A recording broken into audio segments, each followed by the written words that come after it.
नमस्कार, मी सुमित शंकर सावंत आणि तुम्ही पाहताय TV9 मराठी। या बुलेटिनच्या सुरुवातीलाच एक महत्त्वाची बातमी आपण बघूयात। मी कुणाच्या बापाला घाबरत नाही, तुम्हाला माहित आहे, असं रणजित सिंह यांनी म्हटलेलं आहे। बारामतीला बसलेल्या बापालाही घाबरत नाही। रणजित सिंह निंबाळकरांचं हे वक्तव्य आपण बघतोय तर कितीही पैसे लावा, जनता भाजपशिवाय कुणालाही मतदान करणार नाही, असंही वक्तव्य त्यांचं आहे। तर 30 ते 40 हजार लोकांचे पैसे धैर्यशील मोहिते कुटुंबानं बुडवलेल्या पैशांमध्ये एक एक पैशाचा हिशोब घेणार, असा इशारा निंबाळकरांनी दिलाय। निंबाळकर कुणाला बापाला भेट नाही, तुम्हाला माहिती आहे। आणि ह्यांना तर सोडून दे, ह्यांचा बाप बारामतीला बसलाय, त्याला सुद्धा भेट नाही। त्यांच्या बापाच्या घशातनं हात घालून पाणी परत माळशिरसला उपलब्ध करून दिलंय ना। चालतोय ना कॅनॉल, बंद पडून दिला नाही कॅनॉल।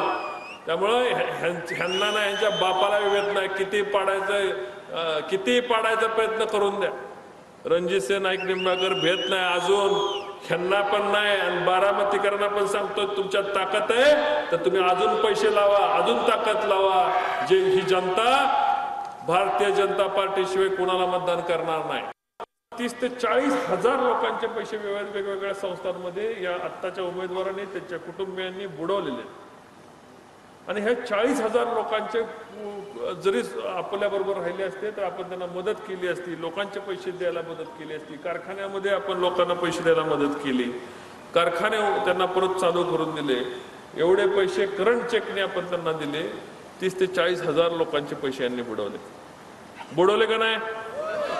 विचारणार, चिंता करू नको, एक एक रुपयाचा हिशोब घेणार आहे।